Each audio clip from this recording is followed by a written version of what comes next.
Hello, everyone. Thanks for joining today's media briefing with Tony Khan. Just a few quick items before we get started. Please make sure your phone is unmuted. This allows us to open your line to ask a question. So if you'd like to ask a question, please unmute your microphones now. Once you have asked your question, we will mute your line to avoid any background noise during the response. To indicate that you would like to ask a question, please click the hand icon on the GoTo dashboard. You can also type a question anytime in the question section on the dashboard. Today's session will last approximately 55 minutes, and we will make every attempt to include your question, time permitting. As always, please note that no live streaming or broadcasting of this call is permitted. We will be sharing an audio recording of the session afterwards. I will now turn the call over to our moderator, Jim. Thank you very much. Hello, everyone. Thanks again for joining us today for this special call with Tony Khan to discuss the upcoming All Out pay-per-view event this Sunday night. So before we get going, just a few quick housekeeping items in the interest of time, and we want to give as many people the opportunity to be involved here. So we checked in with Tony earlier today. He's doing very well, so there's no need for everyone to ask. We appreciate that. We also have kindly refrained that you refrain from asking two-part questions. And please, if we can, keep your questions focused on the upcoming All Out show. So kind of, because that's what's ahead here for all. And finally, as just mentioned, please make sure your phone is unmuted. We have a huge number of reporters on this particular call. So the tighter we can make it, the more people we can get involved, and I think that's what we all like. So with that, I'm going to turn it over to Tony Khan for a couple opening thoughts. And then we're going to open the lines after that for questions from you for the next 55 minutes or so. Tony, you there? Yeah, Jim, I am. Thanks for the great introduction. Hello, everybody, and really excited to catch up with everybody ahead of All Out. Thanks for coming to this, and we could get started whenever you're ready, Jim. Okay, well, that's wonderful. So let's get going. I'm gonna call on Chris Mueller. He's gonna kick us off here from Bleacher Report. So Chris, be ready here. And after Chris, I'm gonna go to Brandon Thurston from WrestleNomics. So Chris, you're leading us off. Hey, Doc. All right, thanks. Hey, Tony, thanks for taking the time. So we just saw quite a bit get added to the card here over the last week or two. And I was just kind of wondering if you could expand on why you maybe waited as long as you did to make some of those announcements so close to the event. Sure. A lot of it was due to people coming back from injury and not being able to control that. So CM Punk, we didn't feel good about CM Punk coming out and doing anything physical till he and his doctors were ready for that. And August 10th, Quake by the Lake, he came back like a bat out of hell. And now there's questions going into Punk Mox 2. Did CM Punk come back too soon? But he definitely came back and got in the ring as quickly as he physically possibly could have. And it has put us in a really interesting situation leading into the pay-per-view and given us a lot to talk about going into this match. So I think that's a very exciting situation. I was really excited about the Bryan Danielson, American Dragon versus Lionheart Chris Jericho match. It was not really possible to get it going the way I wanted to until around July 27th. I think it was the July 27th was the Wednesday, I believe, and we were in Massachusetts for the Ring of Honor pay-per-view. And I had gotten the clearance that Danielson would be coming back finally at the end of July. He had been gone for about 2 months, and I made a lot of fundamental changes to the middle parts of this story, but we were able to do a lot of great things to make everything work out really positively. We had a great Anarchy in the Arena match. It's one of the best matches in AEW history. It is considered a 5-star match by a lot of people, and it's one of my favorite things we've ever done. But the fallout and the really negative part of the match was an injury to Bryan Danielson that put him out of action for about 2 months. And in that time, you're losing one of the greatest wrestling stars in the history of the sport. And that's coming at a time when the world champion CM Punk, another one of the biggest stars in wrestling, was out. So I brought in Claudio Castagnoli to help with the Blackpool Combat Club. And also it was great timing. I had really planned for Claudio to potentially be coming in around the Ring of Honor pay-per-view anyway, but he came in a bit earlier, worked the Forbidden Door, and then worked the Blood and Guts match. And by filling in for Brian in the Forbidden Door against Zack Sabre and in the Blood and Guts match against Jericho Appreciation Society, it got Claudio into AEW in an exciting way, really differently and sooner than I had originally planned. And with Bryan Danielson versus Daniel Garcia, I picked things up following Death Before Dishonor with Danielson's comeback match versus Garcia. And of course, Garcia getting a shocking upset win that led to a rematch with Garcia, which was something I built up for the promotion of the HBO House of the Dragon event. And I really wanted to make sure for our awesome media partner, Warner Brothers Discovery, when they asked me to come up with something good to promote House of the Dragon, I felt like I had something really strong with the Danielson versus Garcia 2 out of 3 falls match with Ricky the Dragon Steamboat at ringside, and all of this to further the storylines of what's happening between Danielson and Garcia, what's happening between Jericho and Garcia, and 2 of the all-time great wrestlers going one-on-one now, Danielson versus Jericho. And things came full circle this summer. I think Jericho being in the best condition he's been in. Jericho and Mox have really stepped up for the company in a major way when so many of the top stars were down. And it was very fitting that they had that world title match. Again, a lot of people thought that was a 5-star match, and it's another one of my favorite TV matches. And Moxley versus Jericho got us going in a big way at the Quake by the Lake. And then, of course, CM Punk came back after that. And then we saw the Lionheart. I think Chris looks as good as ever. I really do. And certainly as good as he's ever been in AEW. And he's turned back the clock in many ways. And it's amazing to see a side-by-side of Lionheart 26 years apart. I certainly would have been great to get some of these matches maybe out a little sooner, but I think we hit the beats of the stories perfectly given the availability of the biggest stars. So that's 2 of the matches on the card. And there's a domino effect with a lot of those things, a lot of reasons why things were announced when they were announced. But certainly for the trios tournament, for example, we still don't know because of the nature of the tournament. And some of that was based on the availability of the bracketing. Also, Kenny Omega was returning from injury about as quickly as he possibly could have. And I had to work around the availability of Will Ospreay.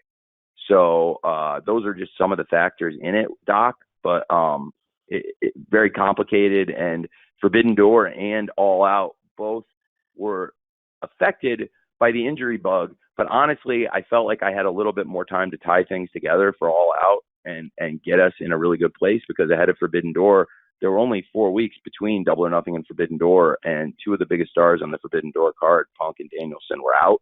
So it was really working to save that show. And then I had a bit more time to put this stuff together where, at least coming out of Death Before Dishonor at the end of July, I had a pretty good idea when people would be back. And then really, I thought the month of August was really strong.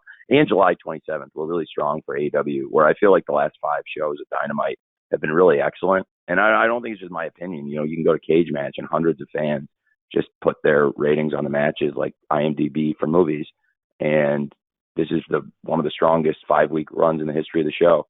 And I think it's in large part due to having some of the great stars back from injury. Thanks, Doc. Thanks, Chris. Thanks, Tony. Brandon Thurston from WrestleNomics is next, and Brandon will be followed by Amy Nemedy from WrestleJoy. Brandon? Hi, Tony. Thanks for the time again. Have a great, Brandon. Thanks for calling. Yeah, I would like to ask you about Rampage ratings, if I could.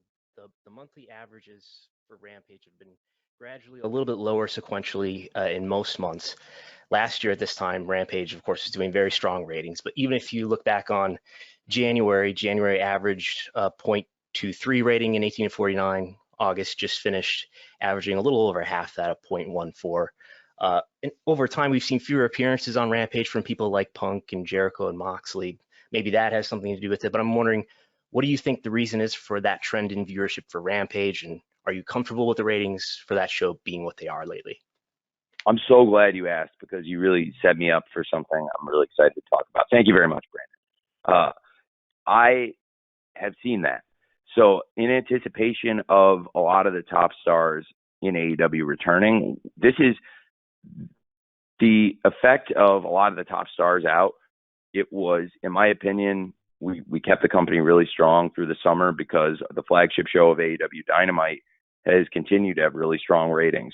So going into last night, we had 13 straight Wednesdays. I don't know last night's numbers yet, honestly, but going into last night, we had 13 straight Wednesdays where we've been one of the top 2 shows on cable, and I'm pretty sure the majority of the 13, like Brandon, you would know whether it's 9 or 10 out of the 13 weeks, we've been number 1 show on cable on Wednesdays.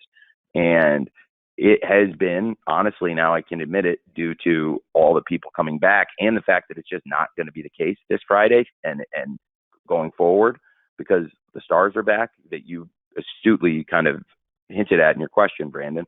A lot of the biggest stars in AEW have been out, and the stars I have had, I've really had to put them on Dynamite every single week. And almost every week, week in, week out, you could count on seeing, Moxley and Jericho and the people who were in AEW on a weekly basis. Now we've had Kenny Omega, Adam Cole, and several others, in addition to CM Punk and Bryan Danielson, who I mentioned earlier, that have been out with injuries. These are all people that have had some of the highest rated and most important matches in the history of Rampage. I mean, John Moxley is one of the biggest rating movers ever on that show, and the biggest rating we saw this year was his match with Wheeler Yuta. But now, if you look all summer, for the almost every week, with a couple of exceptions, John Moxley has been on Rampage a few times, but almost every week on Dynamite, pretty much every single week on Dynamite through that summer. And then again, Jericho has done appearance on commentary, but hasn't been able to wrestle on the show in a long time. Adam Cole was a fixture on the show wrestling. Jungle Boy has been, his program with Christian has been pretty focused on Dynamite, and that hasn't been as much due to injury as story focused, but I didn't want to take the focus off it just by throwing Jungle Boy in matches. And then there have been, because he's really more focused on a person than he is on his career at this point. And so honestly, I'm really excited, man, because I want to reset, and I am very cognizant for some of the fans that, what I did with Rampage in the summer was try to make the best of a situation where I wanted to load the show up with stars, as we had in the beginning, where the first episode of Rampage, you had matches like Kenny Omega versus Christian, and in the first year, matches like Bryan Danielson versus Eddie Kingston, and CM Punk versus Powerhouse Hobbs. We have not been able to offer those kind of matches because when those kind of guys have been healthy, I've had to put that kind of stuff on Dynamite, just to be honest.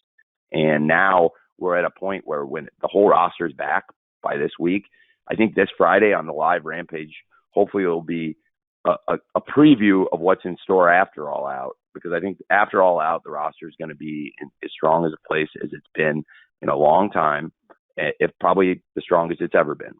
And I really believe then week in, week out, we'll have the roster the way I always wanted it to be, the way I think we got, at least we had a bit of time.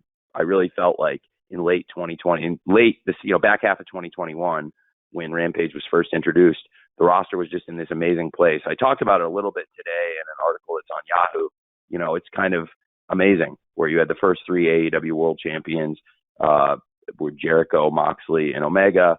And then we had these 3 great free agents come in around this time last year with Punk, Danielson, and Cole.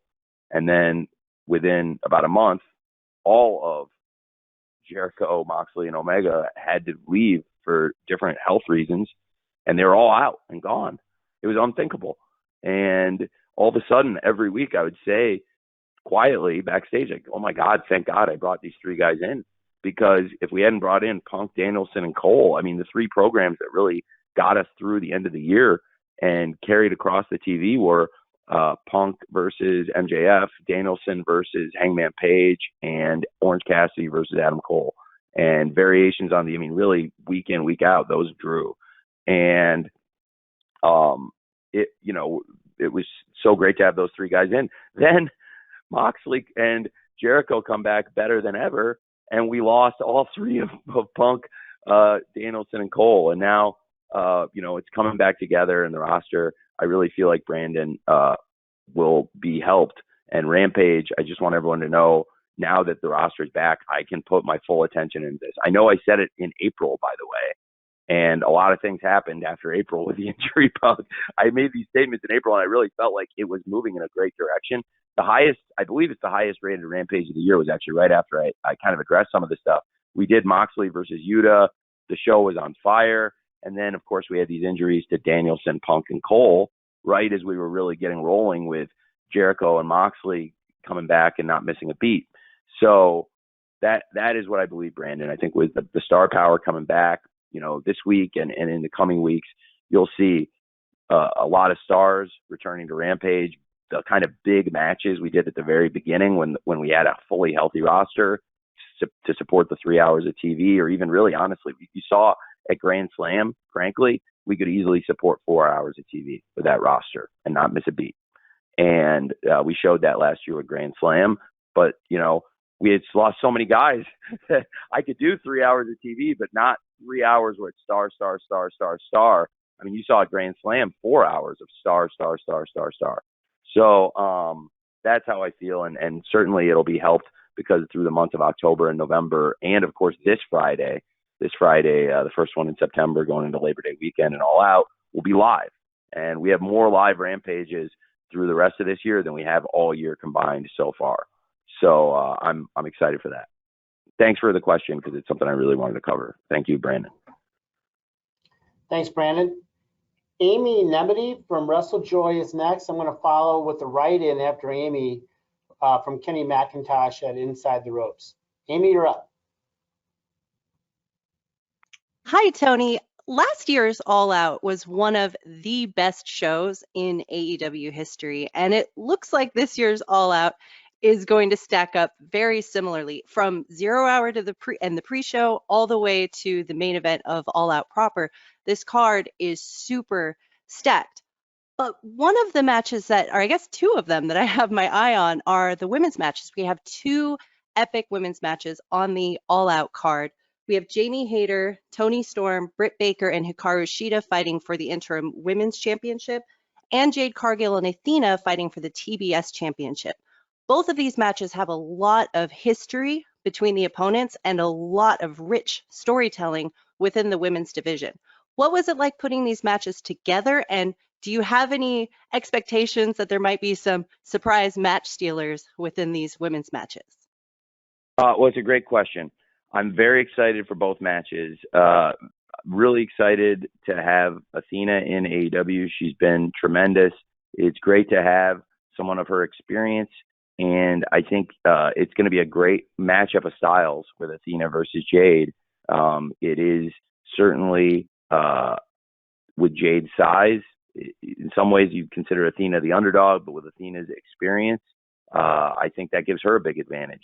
So we'll hear these two women and what they have to say tomorrow night on Rampage. They're going to sit down with Mark Henry and get a preview of the fight, and we'll have a little bit more of an idea what to expect from Jade Cargill versus Athena for the TBS title.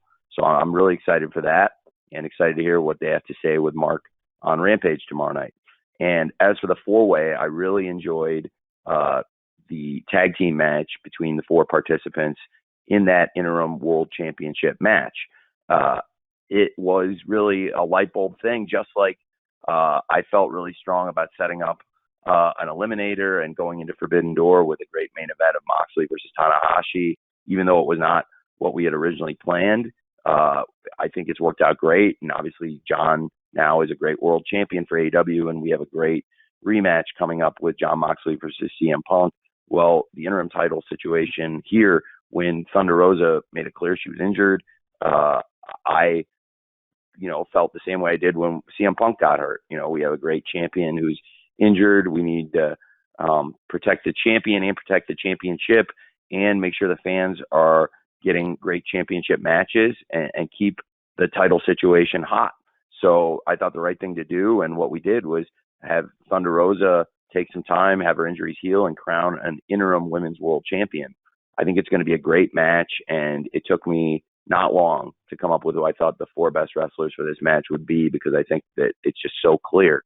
You have former world champion Hikaru Shida. She picked up the big win in the match last night. She's excellent. Her partner, the number 1 contender, Toni Storm, I felt like she had an amazing match with Thunder Rosa. They formed a great partnership, and I thought Toni was a very worthy top contender and still is. And I think, they were excellent in the tag match last night too, so it's interesting. And also really good to have former world champion Dr. Britt Baker here in the mix here. She's got a lot of history with both Hikaru Shida and Toni Storm, and be very interesting to see how things develop with Jamie Hayter. It's going to be every woman for herself, and all of them fighting for the interim world championship. So that'll be something to keep an eye on, of course, with the close friendship and relationship between Dr. Britt Baker and Jamie Hayter, both in that match fighting for the title. So I'm really excited for it. I think that's 4 of the best wrestlers in the company. So I think that's going to be an awesome match. And I don't think anybody has any idea what to expect, which is really good. And should be an awesome, awesome match. And so I'm excited for both of those title matches. Thank you for asking. Thank you, Amy. After I read Kenny McIntosh's write-in question, we're going to go to Jay Shell Nicole from Inclusive Creations. So, Tony, what Kenny's got here is he's talking a little bit about Punk and Moxley going at each other, having a match on television to help build for the pay-per-view. Did you see that as a risky strategy, or did you feel like that was the way to go? Yeah, I'm sorry. Can you one more time? Can you tell me one more time? Read that. Sorry. Sure. He's kind of curious as to the idea of doing a different kind of a build-up with Punk and Moxley by doing a match on television, leading into a match between those two on a pay-per-view. Is that sort of taking a chance by doing that, or it's absolutely sure. Got it. Well, thanks for the question, and I appreciate it. I've certainly now I understand, and I think it's a question that's come up a lot, and I just want to double check and make sure I got the gist of it, which I think I do. It's a great question. A lot of people are asking it, and I do think it's been a big benefit, and it's different than what we've typically done, and it's funny because it's from one extreme to the other, because I've done go-home shows where all the hay's in the barn, and sometimes it can be a challenge. And you're really you have everything teed up, and you're really just kind of taking practice swings almost at a ball that's already on the tee. In this case, I knew it was going to be a fast and furious build-up, but I think the anticipation has been even stronger. I wouldn't say we should do it like this every time, but this is, I believe, the 15th pay-per-view for AEW, and we've never done anything like this, and I think it made the build very exciting. It's raised a lot of questions going into the match. There's a lot of speculation about what the future holds for both men, what the future holds for the championship, and what's going to happen in Jon Moxley versus CM Punk Part 2 based on what happened in that match on TV. It also was undeniably a great ratings draw for us. We had a tremendous audience last week, and I think most of the people, or a large percentage of the people on the call, at least hopefully would have seen the press release that Warner Brothers Discovery put out in support of the tremendous ratings we pulled last week, which was, again, we were the number 1 show on cable and had a big lift week over week. And the biggest thing of all that, I thought was really, really cool was I thought we built even more interest and intrigue in the pay-per-view while doing the biggest total audience the show has done since February. So I was really pleased with it. Now I know what it created was a week of people loudly wondering what the heck is going on here. This is crazy. And I think in this case, that was good. So no, I now that we're close to the pay-per-view and we had that amazing show last night, and I feel like a lot of people are wondering what the heck's going on here. And the promos that John and Punk did, I think, reeled a lot of people back in. And in particular, hearing what CM Punk had to say in Chicago, I think people are up to see this great title fight on Sunday. So thanks, Jim. I appreciate given me that question, and I really do feel very good about where we're at with it now that we've had some great TV, and I think there's a lot of excitement going into Sunday's pay-per-view. No question about that. Thank you, Kenny, for asking that of Tony. Jay Shell Nicole from Inclusive Creations is up next. Jay Shell will be followed by Jim Barcelone from the Miami Herald. Jay Shell. Hi, Tony. I hope all is well. I'm so excited for this show, especially with all of the amazing representation of people of color, specifically Black people on this card. Can you speak a little bit about how intentional this was, if at all?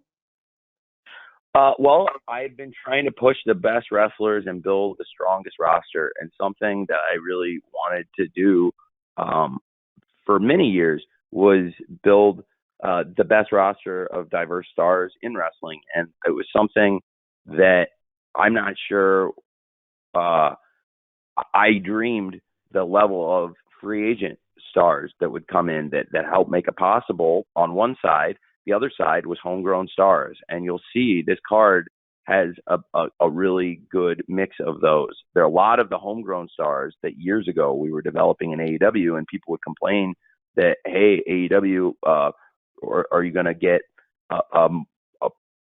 a lot of top diverse stars? And my answer a lot, 2 years ago about a lot of this stuff is, please trust me. I want to build stars in AEW and also sign the best free agents. And a lot of the best free agents just hadn't become available yet. And as soon as they did, I was ready to jump on those contracts. So internally, and I would have named these people, even a couple of years ago or last year for sure, that we're building up stars. We have, of course, Dante Martin wrestling in the ladder match, one of our really young wrestlers. Powerhouse Hobbs and Ricky Starks is a match that has been building really for almost 2 years. And the two have really been connected even longer than that. But they were both in the Casino Battle Royale at All Out 2020. Shortly after, Will Hobbs joined Team Taz, and they went on a great run as a unit, both as singles and as partners. They're two of the real homegrown stars of AEW, and that's a great example of people that, a long time ago I saw that I really believe could be stars, and that we've been building up as homegrown stars. Then you have the World Tag Team Championship match with, again, a great homegrown AEW act, The Acclaimed, who were two individuals who I thought had a lot of potential as singles wrestlers and had really brought into a meeting, and they didn't know why they were in a meeting with me together. And I asked them about becoming a tag team, The Acclaimed, and I'd seen Max doing these awesome raps on Twitter about pro wrestling, mostly pro wrestling and pop culture. And I thought they were incredible. And I asked him, do you think you could do those every week as your entrance for The Acclaimed? And we started experimenting with it in Daly's Place almost 2 years ago. And it's become one of my favorite acts, one of my favorite things in pro wrestling. They're two of my favorite people. And I'm so happy The Acclaimed have earned this opportunity on pay-per-view. Their opponents are two amazing wrestlers who I never would have dreamed a year ago could be in AEW so soon. They were released from their contracts, and I think any wrestling company in the world is very fortunate to have two stars like Keith Lee and Swerve Strickland, the World Tag Team Champions. And that's a great example of the homegrown stars of AEW fighting these big free agents I never would have dreamed would become available. So it's been a mix of the two things, I really believe, where we were working for years to build up a diverse roster of stars, and then also big free agents came out there, and so it's a perfect mix. And it's led to this pay-per-view, which has the best representation of any pay-per-view we've ever done. And I understand it's some of the best representation ever on any wrestling pay-per-view. So I'm really excited about that. And also another great example of the homegrown star versus the big free agent, Jade Cargill versus Athena for the TBS title. Just like I was talking about with the World Tag Team Championship, it's another great tag team championship match where you have the homegrown star of AEW. This time, the homegrown star is the champion, not the challenger, and taking on a big free agent who's been on international TV and is known to many people even outside of AEW, and comes in with a great reputation. So I think these matches across the card, I'm really excited about. Also, Jay Lethal is in that match, and you have 6 of the best wrestlers in the world. I think Wardlow is constantly growing and improving, and a great way for Wardlow to keep getting better as a great TNT champion for us is putting him in there with the very best. And Wardlow is going to be surrounded with 5 of the greatest veteran pro wrestlers on the planet, with Dax, Cash, FTR, the Ring of Honor World Tag Team Champions, the New Japan IWGP World Heavyweight Tag Team Champions, and the AAA Lucha Libre Tag Team Champions. And, of course, Jay Lethal and the Motor City Machine Guns, who we're really excited to have in AEW. So all those matches and all those wrestlers, really excited about that. And Jay Lethal, a great veteran, and another great example of somebody that a couple years ago I wouldn't have expected to be in AEW, but another great veteran presence with a great reputation as a wrestler. And so all of that coming together, I think, has made this card much stronger and gotten me very excited for it. And so I think with a great mix, to your question of, something we've worked for years to build stars in AEW and also to sign the best free agents. And this card is a great mix of those plans.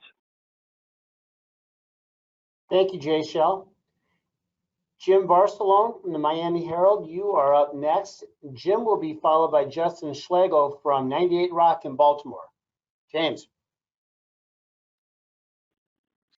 Hey, thank you, Tony, Jim, and everybody. I was curious, because talking a lot about the injuries, and when you're putting now the storylines together, and maybe you have in the past, I don't know, but do you have a plan B now moving forward when you're putting these together, or no, you just go with it and then just see what happens?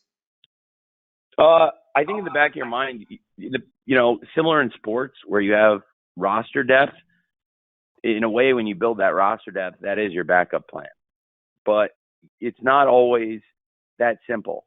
A great, Forbidden Door was more of very quick. I need to take this plug out and switch it with this one and move, rewiring things. Whereas building to All Out, I was still able to get to the big matches I really wanted that I thought would be the amazing headline matches for this show. We had to find a different way to get there. So with Punk and Mox, we found, I think, a really exciting way that got a ton of buzz, that these are 2 of the greatest talkers in wrestling, and they still talk their talk. Week 1 and week 3, I guess if you want to call week 0 the Quake by the Lake with the surprise Punk return, then for the following 3 weeks, week 3 and week 1, they did some great talking.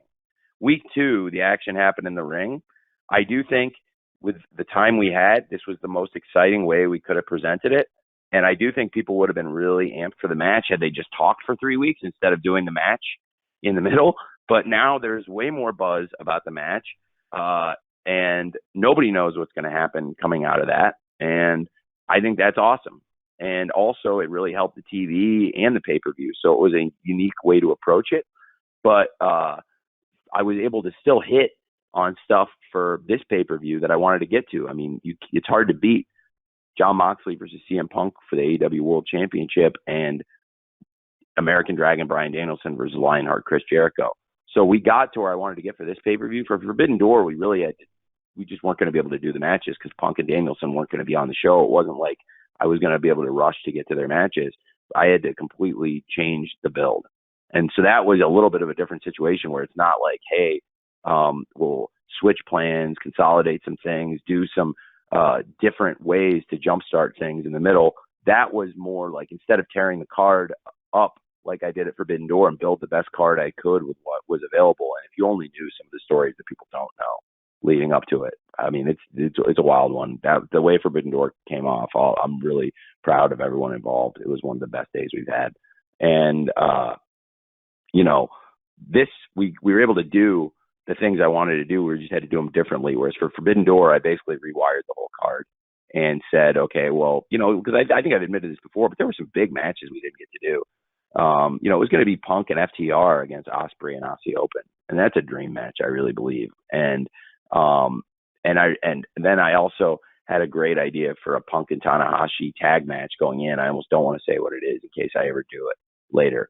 And that would have been, I think, one of the most anticipated matches of the year if you knew who they were going to wrestle. And it all worked out really well and was a great pay-per-view, but it just was kind of a flash decision that Moxley versus Tanahashi was something we've been saving. So it was good to have a backup plan like that, even though I wasn't conscious I'd be using it on the show. And then moving Mox and Tanahashi stuff into what was already happening with Moxley and Jericho and everything around the blood and guts that we were building to around the same time as Forbidden Door. So anyway, you do try to have depth, and that can lead you to backup plans. And then it's a question, do you change your plans entirely, or do you just find a different way to get from point A to point C by taking a different route through point B? Thanks for asking. By the way, it's a good question about how things get done. Thank you, Jim. All right, as promised, I've got a question here, Tony, with, Justin Schlegel will be next from 98 Rock, Baltimore. And then we have a write-in from Joey Williamson from Hollywood's World of Sports. So Justin, you're up.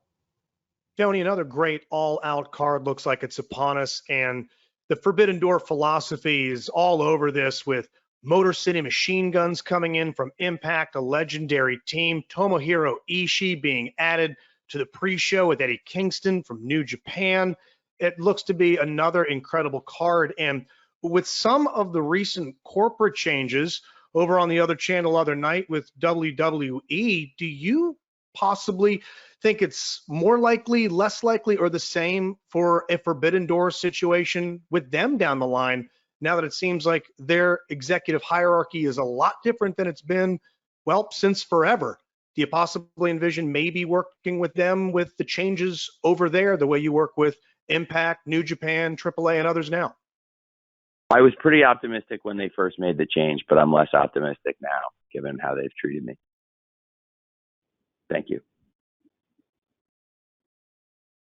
Justin, we appreciate that. Okay, as promised now, this time I've got the write-in from Joey Williamson from Hollywood's World of Sports. And Joey will be, this write-in question will be followed by John Orchiola from Screen Rant. So John, be ready. Joey asks Tony, he's kind of curious. He knows that you have said in previous interviews that you would not do any unification bouts between AEW and Ring of Honor champions. And Claudio, but if Claudio wins the Casino Ladder match on Sunday, would you reconsider having both championships on the line?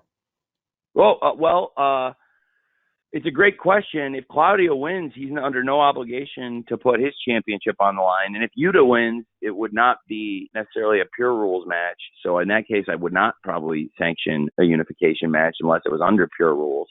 So it's something to think about with these champions being involved in the match. But certainly one of the intriguing points would be if Claudio does win, he would be in line for a title shot. You know, we have great champions in Ring of Honor who also are in line to fight for titles in AEW and vice versa. A lot of the top stars in AEW are able to go over and fight for titles in Ring of Honor. I do think it would be challenging for an AEW champion and a Ring of Honor champion to meet the obligations on a week-in, week-out basis of both the titles, because there's they'd be expected to defend those belts a lot against a lot of different wrestlers from both companies potentially, especially hopefully when we get Ring of Honor going on a weekly basis, which is still something I'm working regularly to make happen. And I think it would be very interesting if Claudio does win the ladder match. Certainly the Ring of Honor World Champion would be in a great position to challenge for the AEW World Championship. Fantastic. Thank you for answering that question, Tony. So John Orchiola from Screen Rant is next. John, I hope I was pronouncing your last name appropriately. Forgive me if not. And then Samantha Shipman from Daily DDT will follow John. John, you're up.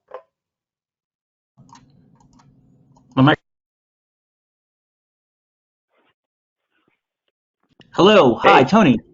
Hey, great to speak to you. Hey, John. So I wanted to follow up. Oh, thank you. I wanted to follow up the question about the women's division and Thunder Rosa's injury, which threw a wrench in the plans at All Out. So as you said, 4 of the best wrestlers in AEW are wrestling for the interim title on Sunday. Are you looking at All Out as an opportunity to shake up and refresh the women's title and the women's division as a whole? Honestly, yes. I am. I think it will be great to have 4 of the best wrestlers in that match. And I think it's a very fresh matchup. And I do think it's going to be a really exciting match on the card. And I'm trying to look at it as a positive.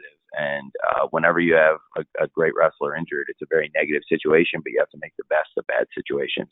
Just as it was very difficult to lose a lot of the top wrestlers, top stars, and even a great world champion like CM Punk, no matter who it is, you have to try to move on and make the best of a situation. So I am looking forward to hopefully having a great 4-way match.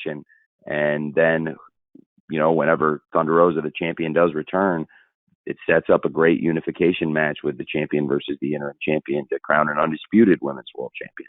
So I do think it'll be an exciting match. And even though it's terrible to lose Thunder Rosa, who's a great wrestler, it is great to have these 3 awesome contenders coming into the match. We already had the number 1 contender, Toni Storm, and I have so much respect for Jamie Hayter, who had a great match with Thunder Rosa at Battle of the Belts, and I think deserves another chance at the title, and the number 1 contender, Toni Storm, and of course, who's in line for the shot, but also former champion Hikaru Shida, and of course, Dr. Britt Baker. Should be a great match. Thank you, Tony. Thank you, John. Samantha Shipman from the Daily DDT is next. I'm going to follow Samantha with a write-in from Conrad Cushman from Everything Pro Wrestling. Samantha. Hi, Tony. Thank you for the time today. Sticking with the conversation around Thunder Rosa and the match that was put together for Sunday, there's been a lot of criticism for the fact that Thunder Rosa was given time to talk about her injury in a video that fits on Twitter, while CM Punk got 8 minutes to talk about his injury. CM Punk, or the AEW interim world title, was given a full tournament, including Tanahashi and Hiroki Goto. And then the women kind of had a match that it feels more or less thrown together. And so what do you say to the criticism of that, and why wasn't Thunder Rosa given more time to make it feel like her championship is just as important as the world championship? Well, I strongly disagree with that. And I very strongly disagree with that. I give the TV time based on what I believe is going to draw the most ratings. And if you want my honest opinion on an 8-minute Thunder Rosa promo versus an 8-minute CM Punk promo, then you're going to get an honest answer. And I think the 8-minute CM Punk promo is probably going to do a better rating. Now, as far as match length, I think Thunder Rosa's had some great matches as champion. And to come out and do a live 8-minute promo, I'm not sure that would have been good for the television show, to be honest with you. And especially given where we were at, that Thunder Rosa, I found out she was injured a few hours before a live television show. I don't really have time to put an 8-minute promo in when I had just a couple hours notice versus CM Punk. I knew days earlier that he was pretty badly hurt. And we had already made a plan 2 days earlier for that. Furthermore, a lot of people criticized the way John got to his match with Tanahashi. So I guess you can't please everybody no matter what you do. And I've actually seen more people excited about the 4-way match with Shida versus Britt Baker versus Jamie Hayter versus Toni Storm than they were for the original match. And I think the 4-way is one of the more anticipated matches on the card. And I've seen people way more excited about that, honestly, than in some cases the way we got through the Casino Battle Royal match. I think Kyle O'Reilly is one of the best wrestlers in the world, but some people complained when I had Kyle get that opportunity. To be honest, John versus Kyle was one of my personal favorite TV matches. I have watched that match so many times. I loved all the details of it. I will literally now tell you about them. I will tell I can offline. I went online and talked about stuff in that match that was tremendous. So I thought it was great, but whether it was the grip out of the pile driver, that John used the Gotch pile driver, and then Kyle managed to reverse it into a triangle choke that he passed into a leg submission. So when John went back to work on Kyle after he escaped the submission, he didn't use a Gotch pile driver. He used a conventional one so he wouldn't get caught in another triangle.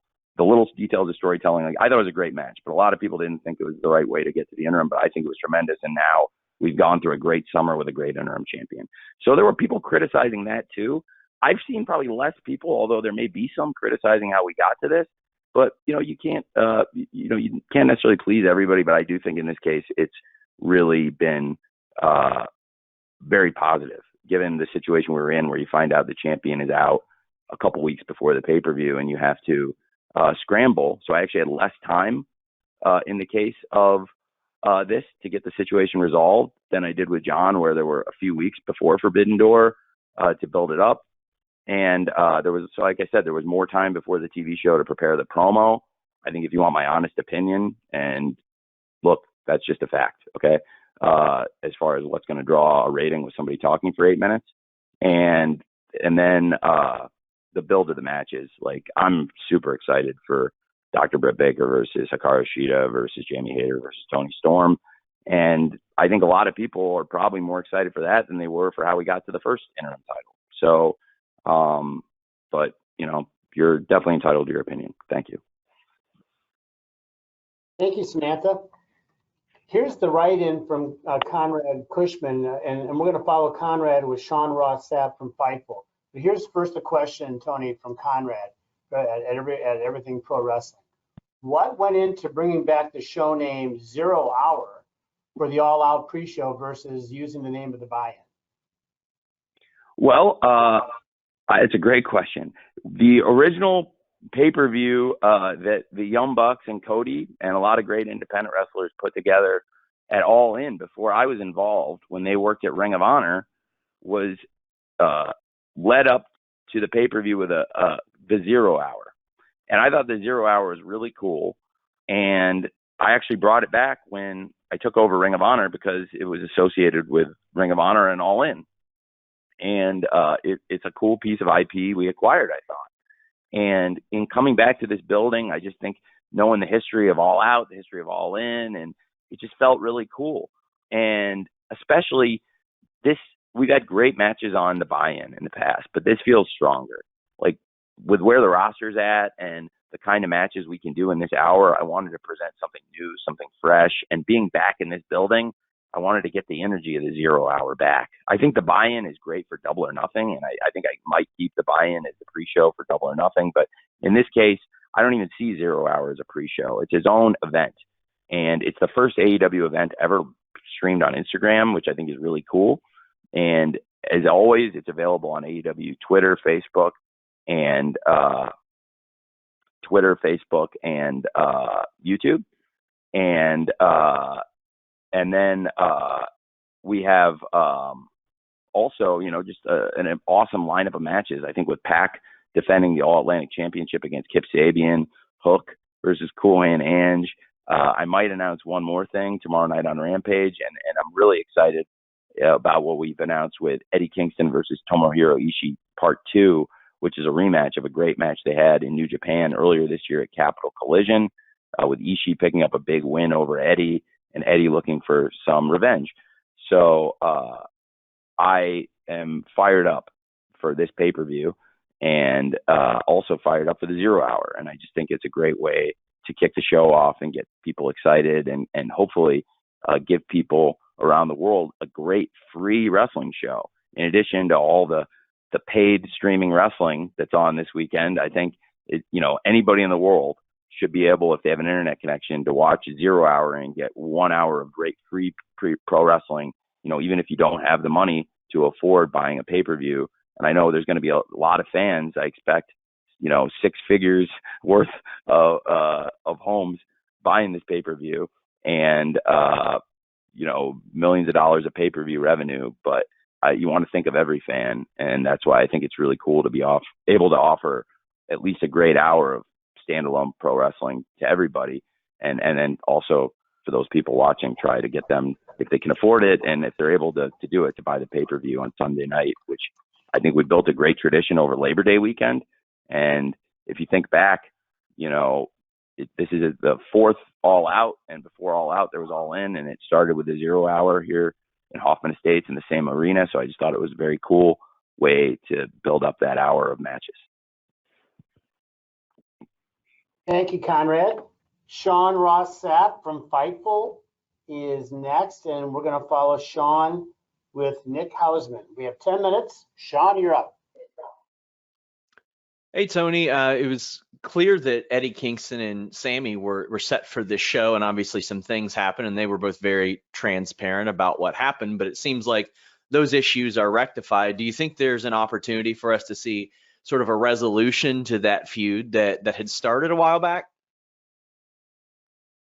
I am not sure. I think it would be a great match, and at one point, the challenge was out there, but I'm not sure. It's something to see. Obviously, the two guys have not gotten along, and sometimes that lends itself very well to a pro wrestling match to see people settle their differences in the ring. I think that's what we all like to see. So I would certainly be up for it if it's something where they both wanted to sign the contract and get in the ring with each other. But it takes, in this case, 3 to tango, and I'm there, but I'm only one of the 3. Thank you, Sean. Thank you, Tony.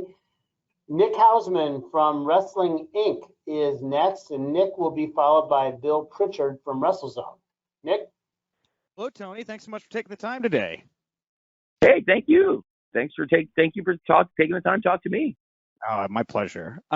So my question is, there was this reported mandatory talent meeting backstage recently. I just want to know from your perspective how you thought the meeting went, and if you could give us any insight into why you held the meeting, what was trying to be accomplished with that particular meeting. It's a great question. There was a meeting, and we went over a lot of different things. There were dozens of points that came up. I think it was just a lot of housekeeping, honestly, and we hadn't sat down together. And we used to do this on a pretty regular basis in Daly's place, and it's not something we had done in a while. And, a variety of things had come up, and it's stuff that I think was good to stay behind closed doors. Some of it did stay behind closed doors, amazingly, but a lot of it came out, and some of the things I saw reported from the meeting were pretty accurate. Some of the things were wildly inaccurate. So it definitely across the spectrum of reports, I saw some stuff that I was like, wow, that's like being a fly on the wall. Then I saw other stuff, and I said, okay, that never happened. So, but that's pretty much a day in wrestling journalism, to be honest with you. Not just that particular meeting. I thought it was good for us all to get together and talk about a number of things. There was one issue that had come up that people have seen stuff written about, and I don't really want to get into it. If somebody asked me, I guess I would get into it a little bit more, but there were some issues that talent had come to us about and said, I think you should probably know about this. And based on the talent coming to us and telling us that and giving us their feedback and telling us stuff that had happened with them, to them, both in the company and things happening outside the company from other companies even. And based on what the talent was saying to us, we thought it was good to have a meeting with everybody. And I thought the meeting went really well. Certainly this week was really positive week of television, and I think really good energy going into the pay-per-view. And everybody felt really strong about last night's show, and it was a good time at the arena. And so I think it was a really positive meeting. Thank you, Nick. Thank you, Tony. We're going to go with Bill Pritchard from WrestleZone, and I'm going to end the show with a write-in from Izzy Silvani. So I'm going to end with a write-in, unusual, but we're running out of time here. But Bill Pritchard from WrestleZone, you're next. Hey, Tony, can you hear me? Yep. All right, cool. Thanks for taking the time.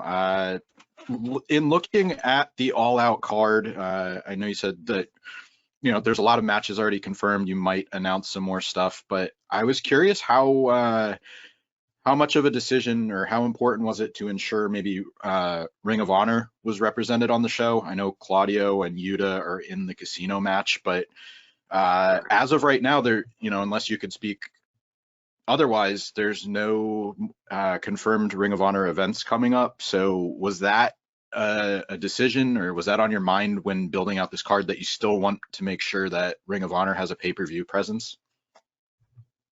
Well, that is a big part of it. But to be honest, I want to do the best AEW show I can do this weekend for the AEW fans. And that involves bringing the best wrestlers in the world.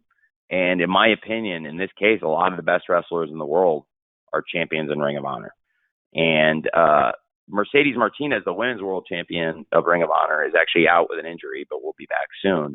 But a lot of the other Ring of Honor world champions are represented on this card. And in particular, FTR, I think, are a credit to any wrestling event they're on, including this pay-per-view. I think that's going to be a great match with 6 great stars, 6 very different great wrestlers in one awesome trios match with some great champions on that team with TNT champ Wardlow and FTR, who are the Ring of Honor World Tag Champs. And of course, you mentioned Claudio, and we have Wheeler Yuta in that great casino ladder match. And I think if you're going to put a great field of wrestlers together and fighting for the top prize in AEW, you're going to want to bring in the best wrestlers. And in this case, I do think Claudio and Yuta are 2 of the best, and they are also champions in Ring of Honor, in addition to being great members of the Blackpool Combat Club here in AEW. Thanks, man. Thanks, Bill. Thank you, Tony. And as promised, we're going to finish here with a write-in from Izzy from the Hot Tag with Izzy. She wrote in, Tony, recently on Busted Open, you said that you left a lot of storylines open going into All Out. However, last night we saw some storylines sort of bridge the gap between now and Sunday, like Jon Moxley versus CM Punk. So would you say that there is a storyline that's still open going into Sunday the fans really should be keeping an eye on, maybe tomorrow night? Can you give me that one more time, Jim? That write-in? Sure. Yeah. So I just make sure I understand it. Well, recently on Busted Open, you said that you left a lot of storylines open going into All Out, but then last night, some of those storylines sort of bridged the gap. You know, we started coming together. But are there still some storylines that maybe we need to kind of keep an eye on that will sort of crystallize between now and Sunday night? I think the pay-per-view card has come together really well. I was referring to that we would get a world championship match signed and delivered for Sunday night. On Wednesday, of course, now we know that it will be the undisputed world champion Jon Moxley versus the former champion and the number 1 contender CM Punk in this great rematch at All Out. And in addition to that, we also sealed up this big trios match with the House of Black versus this dream trio nobody knew they wanted, but the fans last night certainly reacted huge when they saw Sting, Darby, and Miro together. And that was awesome. So I think the House of Black versus Sting and Darby and Miro is another great match we added to the card. So the pay-per-view card is looking pretty strong. I potentially am open to adding stuff to either the pay-per-view or the 0 hour. And I think if you watch Rampage tomorrow night, you may see a little bit more, but definitely to your point, Jim, and the point of the write-in question, I guess the write-in question's point, that it certainly, we certainly did bridge some of those gaps, I thought, and tightened it up last night on Dynamite, and we'll get one step closer to All Out. The final stop on the road to All Out is, of course, tomorrow night. We have Rampage, followed by the countdown to All Out on TNT. It's another reason to watch tomorrow night. We'll have some great wrestling on the show, including the Rampage Trios Tournament Finals. But the countdown shows, I think, feature some of the best promos and interviews in pro wrestling, and they're on TNT. And to the people who say you got to put all these promos on TV, you know, you can't just put the good promos on the internet. Like, why aren't they putting these on TV? Because you do see a lot of that. Well, the show's on TV. It's on TNT, and I would love for you to watch it, please. It's on after Rampage, and we would love your viewership and love for you to check it out. And it will be a great preview for All Out, which I expect will be a great pay-per-view. And it's a really great tradition we built over Labor Day weekend now, and it's in large part due to all of you. And a lot of you on the call were people who went to the original All In, who came to our original scrums, who were at the original Double or Nothing, and have, I don't want to say supported the company because it's not necessarily your job, but in covering the company and in covering pro wrestling, and you do support pro wrestling, which we are a part of. And whether you agree with everything we do or not, by spending your time covering pro wrestling and getting this info out there, and the time and attention you show to the sport and the wrestlers and the people who work in the business, you know, you make all this possible. So thank you very much to everybody on the call. And I'm sorry if I didn't get to your question. I will really try to get to everybody who comes to the scrum, try to make sure they get to answer a question either of me or one of the wrestlers while you're there if you traveled All Out. And if you didn't get to answer a question, and if you didn't, you're not going to be at All Out to ask a question. Well, I really hope I get to answer one of your questions soon, and I'm sorry if I didn't get to it today. But thank you, everyone. I really appreciate it. Well, thank you, Tony. And just to echo, we on our side here, we want to thank everyone for being a part of today's call, and as always for your interest in coverage of wrestling, the industry, and AEW in particular. We really value what each of you bring to the industry. It's not overlooked. So with that, we're gonna wrap it up. We hope you all have a great day. Look forward to seeing you Sunday night, hopefully at All Out, and then don't forget Rampage tomorrow night. So again, on behalf of everybody at All Elite Wrestling, we appreciate it. Thank you. Thank you, everyone.